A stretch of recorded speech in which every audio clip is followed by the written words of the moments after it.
Hello, I'm Alice. I'm one of the chefs at Gousto. Welcome to the Cookalong. Flo is another recipe developer at Gousto. She's going to be asking a few questions throughout our session, and so if you want to tweet in, don't forget to use the hashtag Gousto Live. You can use that for Instagram and for Twitter. Tweet pictures, questions, anything you want. This is all about, you guys and what you want to know. So let's get started. Basically, want to make sure your oven's on 180, and we're going to be cooking a really simple dish today. It's Cajun chicken. It's a really popular one. It's very quick, simple. It's got great flavors.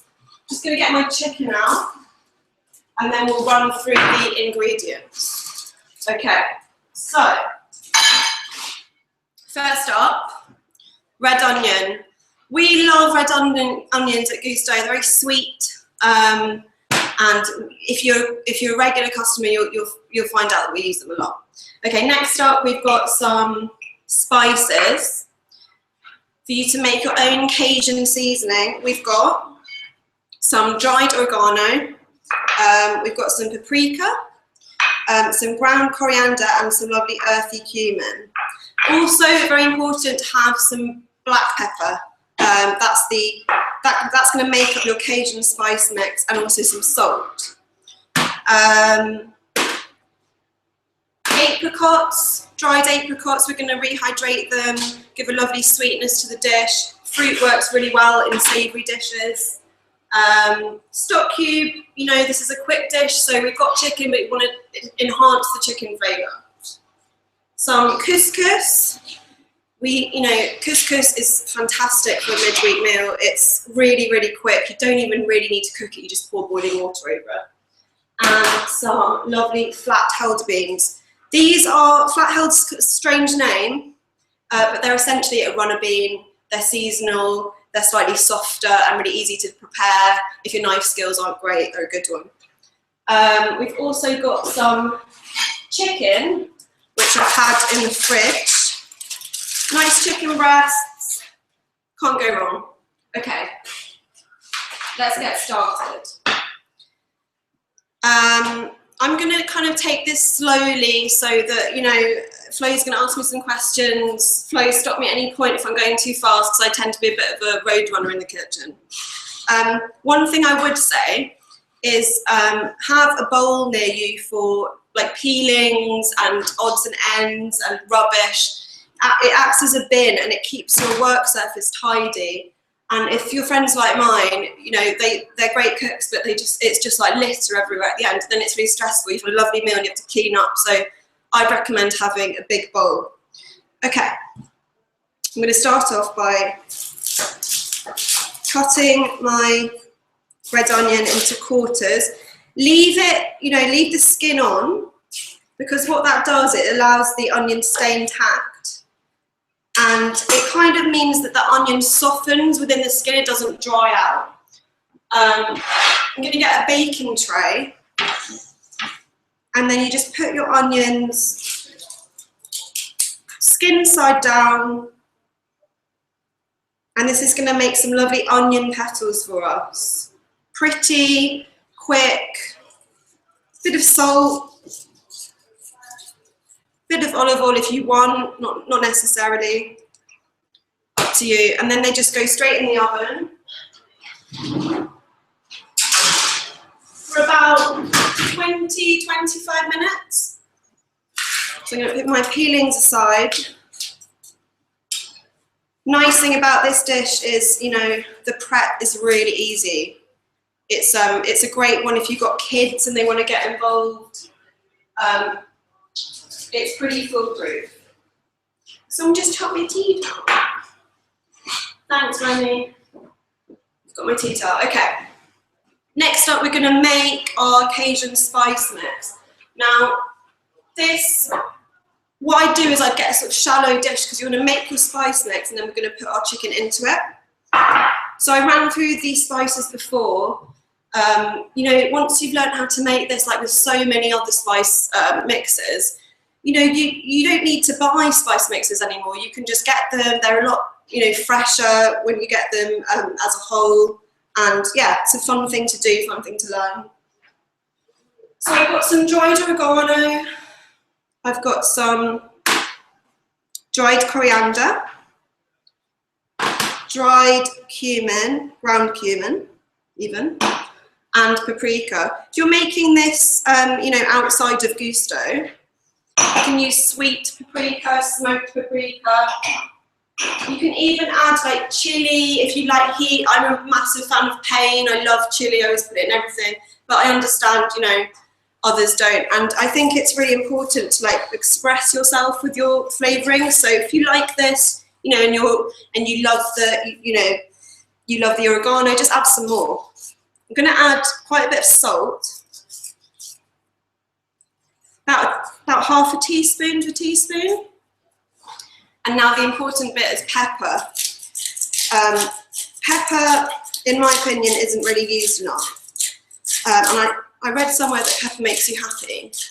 I don't know if it's true, but I'm willing to go with that.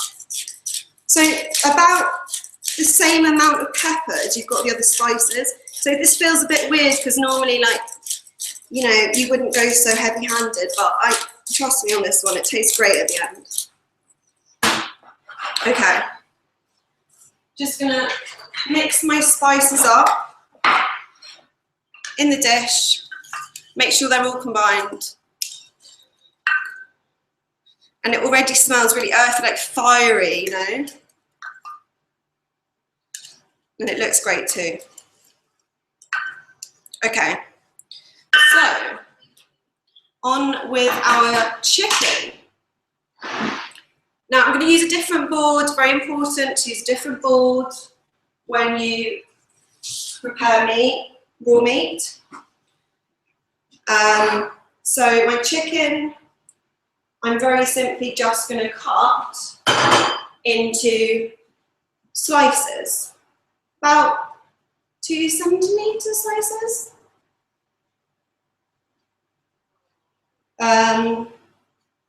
Got any questions, Flo? Any questions coming in? Am I going too fast? How are you guys doing? We want to know.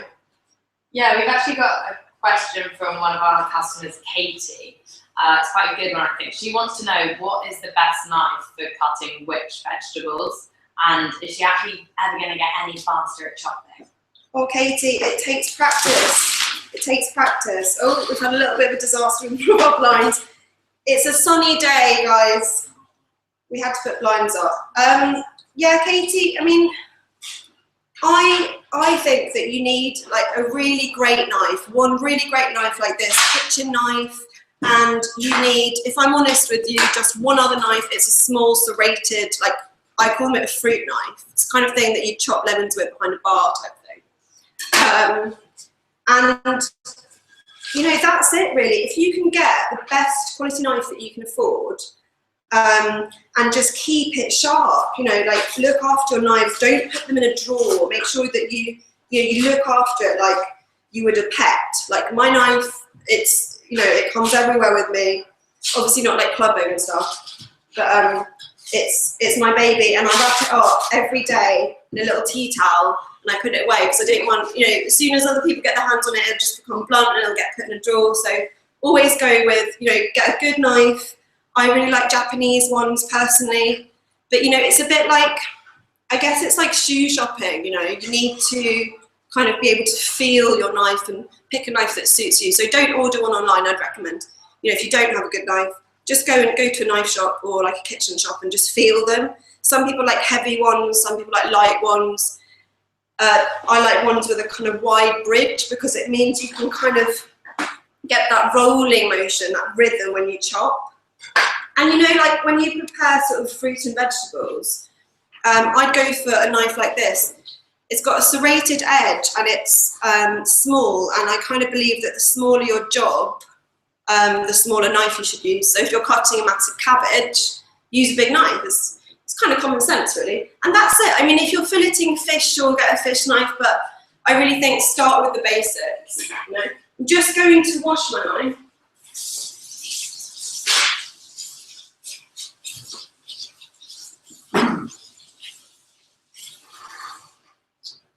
And then my chicken's ready now. Just going to put it straight into the spice and give it a mix around. You can use your hands to make sure it's all nice and evenly coated.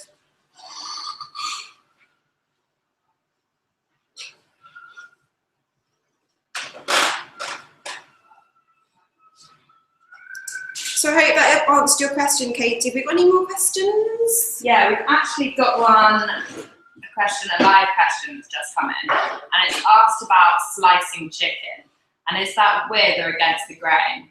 Now, I guess this is possibly linking back to tenderizing meat, which usually refers to, well, what I think, red meats or darker meats that aren't as tender as chicken. What do you think? What's that? I didn't quite get the gist of it. So when slicing the chicken, do you want to slice the chicken with the grain or against the grain? With any meat, I'd go against. Like when you're cutting a steak, you want to go in the opposite direction. But it doesn't matter too much for this recipe, if I'm honest. It's, I go lengthways because I want nice long strips. When it's raw, when it's raw chicken, it's not so important as a steak when you're like cutting it up juicy. So yeah, there's no rules at all. Okay, I'm just gonna put my chicken there, and I'm gonna move on to, and I'm gonna get rid of that board actually as well. And then I'm back to my vegetable board. Would you mind if we popped in with another quick question? Yeah, of course, go ahead. We've just got someone wondering what are the best kind of peppercorns to grind in their pepper mill? So I know there's a selection out there, pink. Yeah, I just go for black. Black pepper it's the most versatile. Pink peppercorns and green peppercorns. Pink ones are slightly sweeter, and the green ones are quite sour. So they'd be great in a sauce, but for general seasoning, I'd stick with black. And also, you can get like really nice mixes of peppercorns now. So if you do like a slightly more complex flavour, go for them. But yeah, standard black peppercorns. Just make sure they're whole and they're fresh. That's probably what I'd say to that. Okay, so I'm just gonna get my dried apricots, and I'm just gonna cut them up, quite small, roughly. You want them to be about maybe like that size. Can you see that? Pretty small, half a fingernail. And when you're cutting stuff, be careful. But I always say try and get a bit of a start on the tip of your knife and then roll. You could use scissors, really, but this is probably quicker. It's not really, the nice thing about this recipe is it is quite rustic, it's quite rough, so nothing too exact. Okay, so I've got some nice bigger bits and some slightly smaller. Okay. Now we're going to make some stock. I'm going to boil the kettle. You don't need a full kettle. You need about 200 mils of water. So, just a little bit of water. I'm just going to stick mine on. Grab a measuring jug. And then we're going to pop our stock cube in.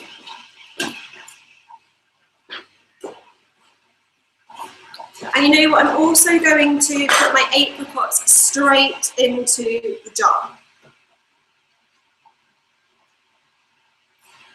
with the stock all together. Okay. So while the kettle's boiling,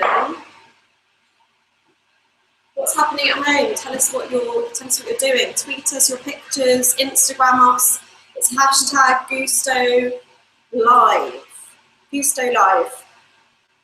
Yeah, we want to hear from you. What's happening? It's a nice sunny day and you're in the kitchen, so you must be either mental or like us, just really love cooking.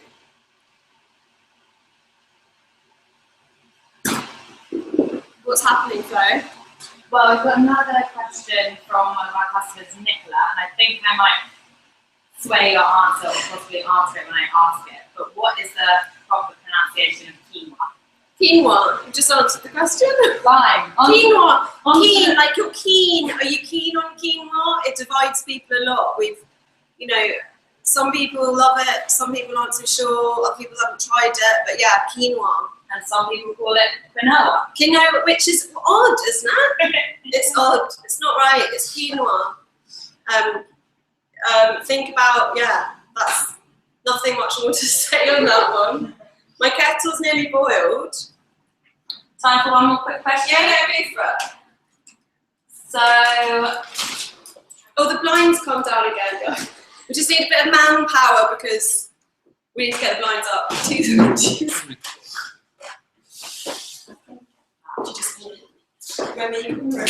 Sorry guys, this is live, this is what happens. Okay, so my kettle's boiled. I need 200 mils of water, it's not that much. Couscous doesn't really, it basically needs about like the same amount, just a little bit more water than the volume of couscous you have. So your apricots and your lovely chicken stock on. Good job with the blinds there, Remy. My little whisk. Make sure it's completely combined because this boiling water is going to cook your couscous. That's all it is. It's just, I think that's all combined. Looks about right. Then my couscous. Got a Pyrex heat-proof bowl. In it goes stock and apricots go on top. And then you don't have to, but I quite like to add a little bit of olive oil and a tiny bit of pepper. I'm a bit of a seasoning fiend, so okay. Lid on, with just a cloth, and we'll just put that aside to the end. What have I got next? Okay.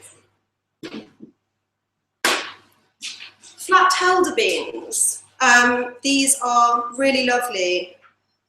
They're basically like runner beans, but they don't have that like stringiness, and they're not dry at all. So just take the ends off them. Actually, you can do it all together. Put them all together and take the ends off. That's much more sensible. I mean, you can do this, you know, if you can't get flat helder, you know, which is probably quite difficult to get hold of in supermarkets, use runner beans or green beans or peas, probably work quite well. What else do you think, Flo? I think you've already covered asparagus? Yeah, you can even use. Seasonal. Get some nice asparagus in there. 10% broccoli. 10% broccoli, even like little broccoli florets, anything green and with a bit of bite, and something that cooks quite quickly. And then we are going to just cut them up into nice kind of like diamond pieces, about 2 centimeters, I'd say.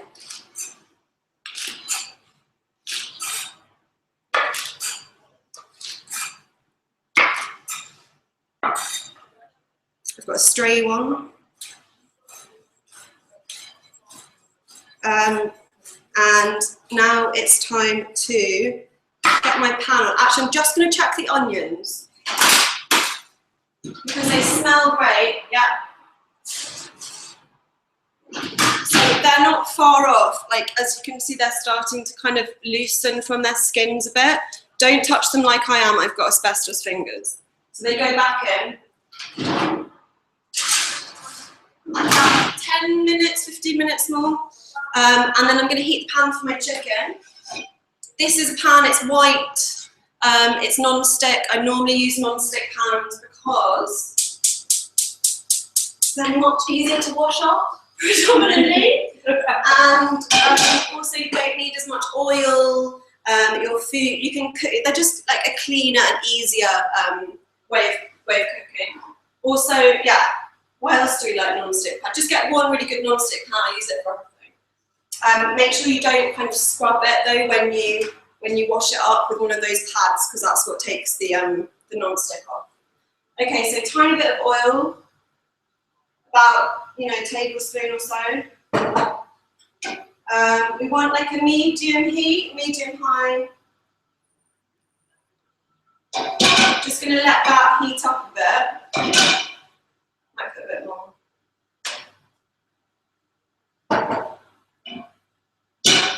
And you want your pan to be like quite hot before your chicken goes in, because you need to be able to hear your food sizzle when it reaches the pan. Otherwise your pan's not hot enough and it kind of sits in there, it swims around in the oil a bit, nothing really happens. We want to get this chicken caramelized and full of flavour. So a good 30 seconds to a minute of the pan heating, and then we go in with our chicken. What's happening, guys? How's everyone doing? Am I going too fast? Yeah? Any questions? Well, we could go back to our question from Bethany that we had before our blind fell down, which I think is quite apt for this recipe. Bethany wants to know, how long can dried herbs and spices be kept? Okay, so hi Bethany. I would say, okay, so what I do is I just normally buy the packets and then like leave them open, like leave the tops off, and then like leave them at the back of my cupboard, and they don't last all that long. So what I do is I'd get like a tin or some kind of like container, like a Tupperware, big Tupperware, keep them all in there, and then they should last you like a year, a really long time. They're dried, so they should last for that amount of time. Okay, I'm going to put my chicken in.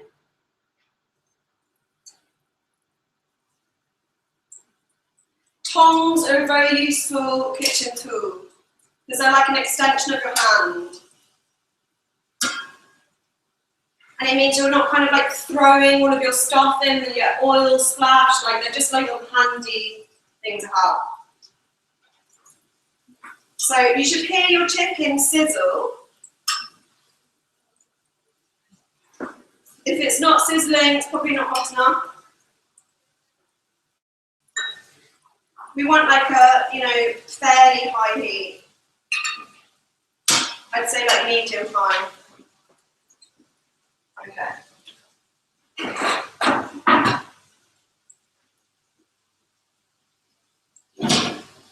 So, chicken's in. I'm going to add my beans. These are really nice because they cook in like 5 minutes.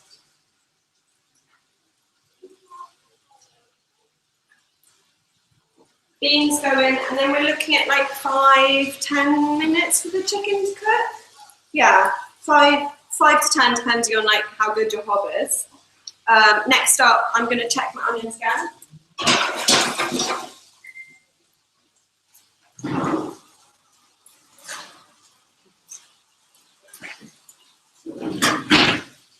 Okay, these look really good.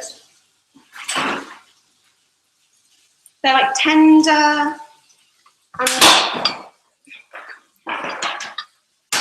Sorry guys, we dropped the camera. Is it okay? Yeah, it's fine.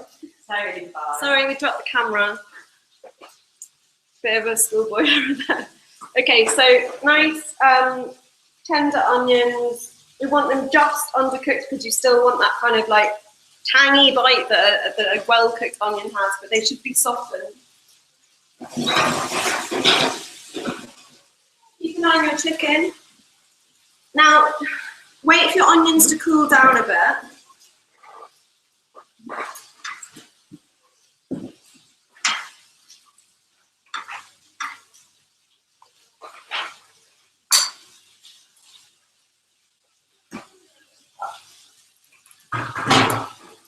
Before handling, I'm going to put them to one side, and then I've got some yogurt.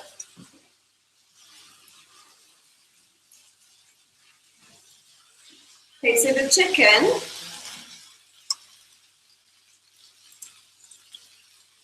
on one side should be like nice and starting to smell good. You can smell the spices. Sort of, you've got to cook spices because it kind of cook spices dry or cook them in oil, but it releases the flavour. And the beans are just kind of like snuggled in, meaning you don't have to use another pan, which is always a good thing in my book. Okay, back it goes.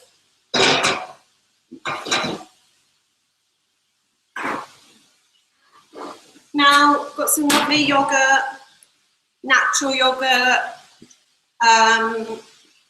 yogurt we love at Gousto. It's instant creaminess. You don't have to really do anything other than season it. Let's put that in a bowl.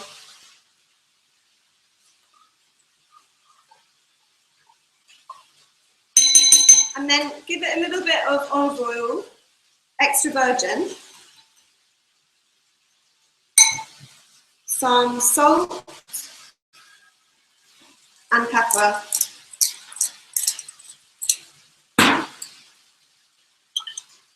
And then I'm just going to put that in the fridge.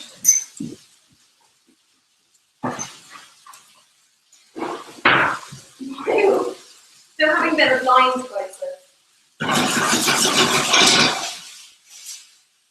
Okay, so the chicken is looking pretty nice. About 2 minutes, 3 minutes off.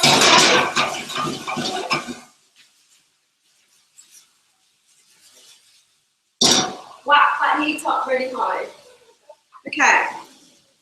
Onion petals. Bit of a girly name, but there's nothing wrong with that.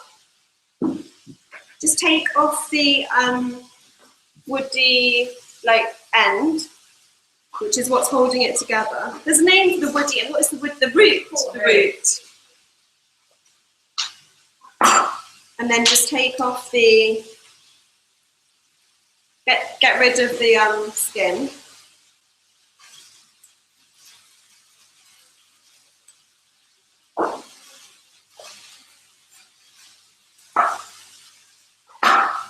Questions, guys? What's happening in everyone else's kitchens? Is anyone finding this? Is anyone having any disasters, or are they enjoying it? We've got a question from Julie asking about your cooking habits. And she wants to know, what's your favourite cooking tool? The one that you absolutely cannot live without. Tool. As in an ingredient? I think more as a knife or your tongs. Well, I have to say a microplane, which is like a kind of grater. I think I've got one here. That's really useful. You can use that. It's like a grater, but it's got very sharp and fine holes, like teeth. And you can use it for cheese, chocolate, everything good. Like if you freeze chilies, you can grate that over things like mozzarella, pasta, what else? Dried herbs. It's anything. Nutmeg. I think one of those, a sharp knife, tongs, and a non-stick pan, I would say. What do you think, man? Yeah. You don't need. The thing is, you don't need a great kitchen, and you don't really need that many tools to cook well. Okay, my beans and chicken are looking just about there. You can check it's done, just take a little bit onto the board. Just cut through. Yeah, with that. I'm going to turn that off. The onion petals, you just separate once they've got their skins taken off. These are great. I put them in pasta and, things like salads, quite a lot, like a warm salad. Okay, couscous.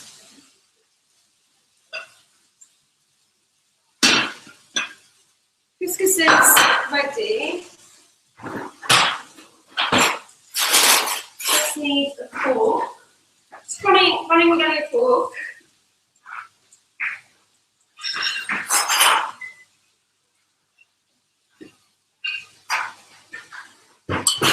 So the apricots are kind of fluffed up, nice and yellow. Give it a bit of a tease. Lovely yellow colour. Add your petals.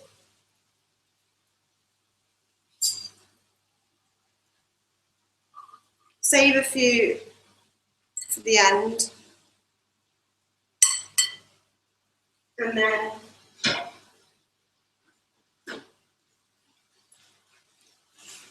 add your chicken and beans. Beans are nice and sort of caramelised, slightly charred.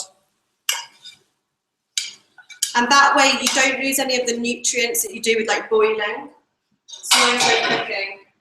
We often roast vegetables because it gives them this amazing flavour. Things like broccoli and cauliflower work really well roasted, as do green beans. And asparagus, any kind of vegetable like that. Just going to get a slightly bigger bowl. I think it's fine.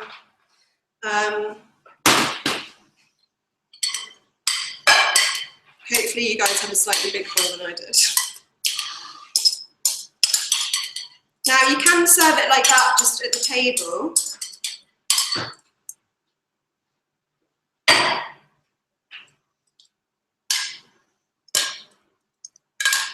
Make sure the spices and the chicken have coated the couscous really well. And then we can plate.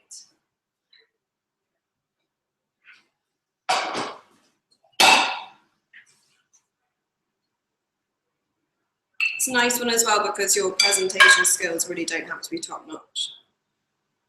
When I plate stuff, I always just kind of try and, instead of like covering all of the plate, I just kind of try and pile it all in the middle.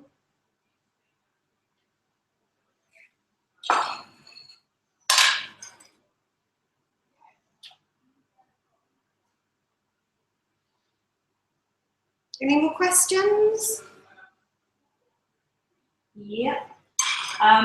Quite a good question here from one of our customers, Gillian, who gets a bit fed up when they're having to finely chop garlic. Yeah. And they want to know if there's any way that they can do it. Yeah, I do as well. It's it can get annoying. I'd smash the garlic, and lines have gone down again. I'd smash the garlic and then also just get a little bit of sea salt on your chopping board and chop with the sea salt, because the crystals kind of grind up the garlic, and it kind of forms, not a paste, but it just kind of cuts it easier rather than your garlic kind of going all over your hands and things like that. Also, to get rid of the garlic smell on your hands, just wash your hands under cold water and just like touch the kind of aluminium bit of the steel bit of the tap, and it'll just take, I don't know how it does it, I'm not a scientist, but it just gets rid of the smell. Something I'm always doing. Okay, so we're ready to eat.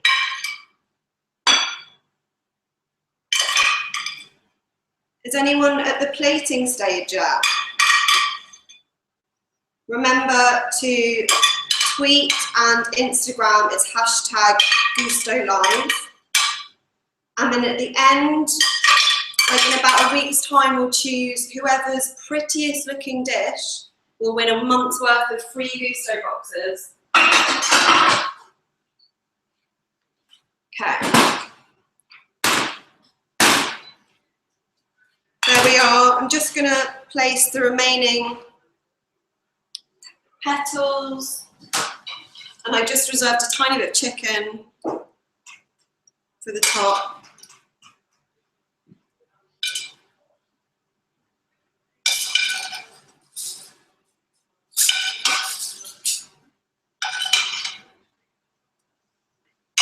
And then our yogurt. goes on the side. Okay, come on guys, come over. See what you think. Don't need to tell us guys, it smells amazing. So, who else is trying it? Dan? Remy. Remy's another Gousto chef. Hello. We're all here today. Okay, there you have it. Cajun chicken with fruity couscous and yogurt. Done. We can't wait to see your pictures and see what you think of the dish. If you've got any like, improvements or suggestions, or you just want to let us know how it went, then remember it's Gousto, #Gousto Live, Twitter and Instagram. Lovely to have cooked today with you guys, and we'll probably be doing it again soon, so stay tuned. Thanks for watching.